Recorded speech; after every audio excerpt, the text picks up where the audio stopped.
नमस्कार, मी सुभाष मिसाळ बोलतो.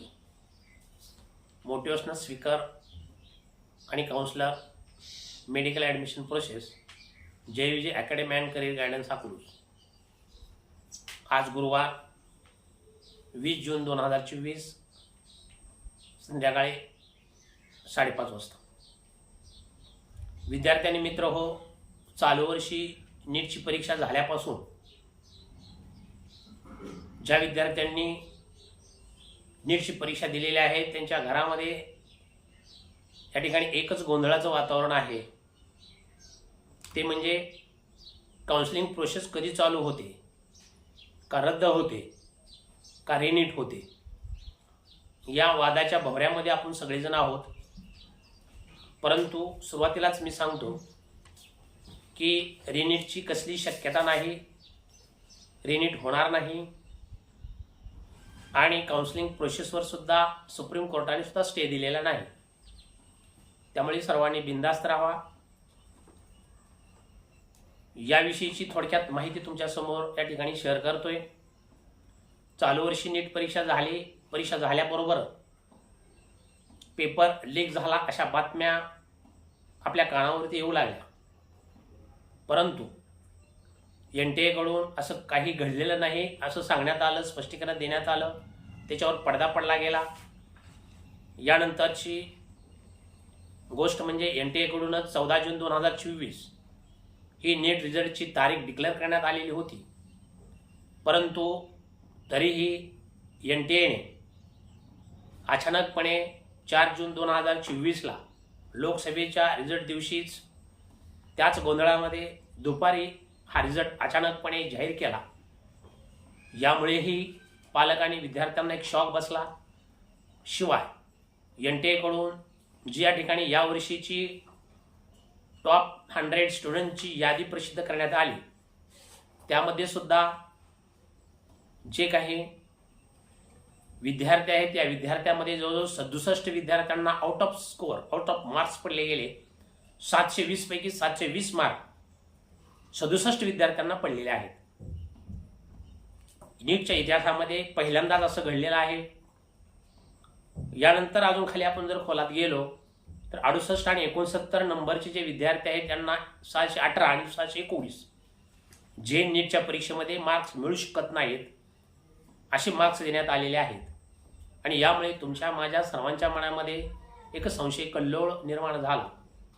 परंतु ज्या वेळेला चहूबाजूंनी या ठिकाणी विद्यार्थ्यांनी पालकांचा गोंधळ चालू झाला, त्यावेळेला काही पालकांनी विद्यार्थ्यांनी कोर्टामध्ये धाव घेतली, काही पिटिशन्स दाखल झाल्या.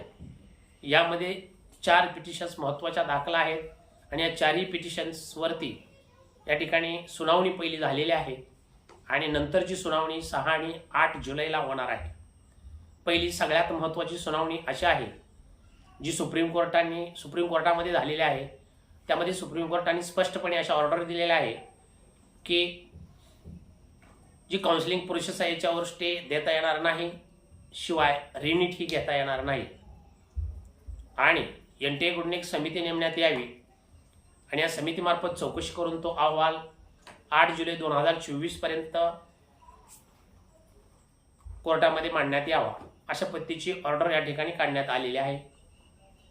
त्यानंतर दुसऱ्या ज्या पिटिशन्स आहेत यावरही या ठिकाणी सुनावणी झालेल्या आहेत. याच्यामध्ये एका सुनावणीमध्ये ज्या वेळेला NTA कडून सांगण्यात आले की 1563 विद्यार्थ्यांना आम्ही फक्त ग्रेस मार्क दिलेले आहेत, बाकी पेपर लीक वगैरे असं काही घडलेलं नाही, त्यावेळेला कोर्टाकडून असं सांगण्यात आलेलं आहे की 1563 विद्यार्थ्यांना जे तुम्ही ग्रेस मार्क दिले ते ताबडतोब रद्द करा आणि या 1563 विद्यार्थ्यांची रिनीट घ्या, नंतर परीक्षा घ्या. ती रिनीट 23 जून 2024 रोजी घ्या, त्याचा रिझल्ट 30 जून 2024 रोजी डिक्लेअर करा आणि 6 जुलै 2024 पासून काउन्सिलिंग प्रोसेस सुरू करा. मात्र त्यावेळेला ही रिनीट पूर्ण विद्यार्थ्यांची घेण्यात यावी किंवा काउन्सिलिंग प्रोसेसवर स्टे हा कोर्टाने नाकारलेला आहे. नंतरच्या बाकीच्या ज्या पिटिशन्स आहेत 4 पैकी इथे या ठिकाणी अशाच पद्धतीने NTA ला सांगण्यात आलेलं आहे की तुम्ही ज्या चुका केलेल्या आहेत त्या चुका अजूनही सुधारा, चुका ठेवू नका. जी या ठिकाणी या नीट परीक्षेचं जे पावित्र्य आहे ते पावित्र्य असंच राहू द्या. विद्यार्थ्यावर अन्याय होता कामा नये. त्यामुळे चुका लवकरात लवकर सुधारा असे ऑर्डर्स कोर्टाने एनटीएला दिलेले आहेत. मात्र कोर्टाकडून स्टे ऑर्डर किंवा रिनीट हे मात्र सांगण्यात आलेलं नाही. फक्त 1563 विद्यार्थ्यांचे रिनीट 23 तारखेला होणार आहे, रिझल्ट 30ला होणार आहे आणि 6 जुलैपासून प्रोसेस चालू होणार आहे. याचा अर्थ असा आहे की रिनीट जवळजवळ होणारच नाही. काउन्सिलिंग प्रोसेस मात्र 6 जुलै किंवा जास्तीत जास्त 8 जुलैपासून या ठिकाणी रेग्युलरपणे चालू होईल. त्यामुळे पालकांनी आणि विद्यार्थ्यांनी रिनीट होईल याबाबत अशा कुठल्याही संशयामध्ये राहू नका, शंकेमध्ये राहू नका. आपलं काम एवढंच आहे आता की आपले डॉक्युमेंट्स या ठिकाणी जमा करा. आपण कुठं जायला पाहिजे यासाठी काउन्सिलरकडून तसा सल्ला घ्या. आपले जे मार्क्स आहेत, आपला जो रँक आहे त्यानुसार आपल्याला admission MBBS, BDS, BMS, BHMS किंवा अदर कोर्सेससाठी कुठे मिळू शकतं हे या ठिकाणी थोडासा अंदाज घ्या आणि त्याप्रमाणे त्या बजेटची त्या डॉक्युमेंट्सची तयारी करून ठेवा. एवढंच आपल्या हातामध्ये काम आहे. कुठेही चर्चा करत न बसता, वायपट वेळ न घालवता आपल्या डॉक्युमेंट्सकडे लक्ष द्या. हीच या ठिकाणी आज या क्लिपद्वारे सर्वांना या ठिकाणी मी आव्हान करतोय. यानंतर ज्या विद्यार्थ्यांना खूप कमी स्कोअर आहे, हे मी दोन्ही आपल्या सेमिनारमध्ये सांगितलेलं आहे, तो म्हणजे 250, 200, 250 अशा विद्यार्थ्यांनी माझा असा सल्ला असेल की रिपीट करू नये. कारण अशा विद्यार्थ्यांना रिपीट करून मार्क्स जरी समजा 100, 150 जरी वाढले तरी या ठिकाणी आपण गव्हर्नमेंट BMS किंवा गव्हर्नमेंट MBBS पर्यंत पोहोचू शकत नाही. आपल्याला प्रायव्हेटमधूनच किंवा मॅनेजमेंट कोट्यामधूनच ॲडमिशन घ्यावं लागणार आहे. त्यामुळे चालूच वर्षी तुमचा जो स्कोअर आहे त्या स्कोअरवरती तुम्हाला महाराष्ट्रामध्ये असेल, कर्नाटक असेल, आंध्र असेल, तेलंगणा असेल, मध्य प्रदेश असेल, UP असेल, दिल्ली असेल किंवा इतर राज्य असतील, राजस्थान असेल, पाँडिचेरी असेल, छत्तीसगड असेल, या इतर सर्वच राज्यामध्ये तुम्ही थोडीशी चाचपणी करा. तुम्हाला ॲडमिशन या ठिकाणी मिळून जाईल. ज्या ठिकाणी तुम्हाला कमी स्कोअरवरती आणि कमी बजेटमध्ये आणि चांगल्या कॉलेजला या ठिकाणी ॲडमिशन मिळेल असंच या ठिकाणी कॉलेज निवडा. खूप लांब आहे, लांब कशासाठी पाठवायचं हा मनामध्ये कसल्याही पद्धतीचा किंतु परंतु आणू नका.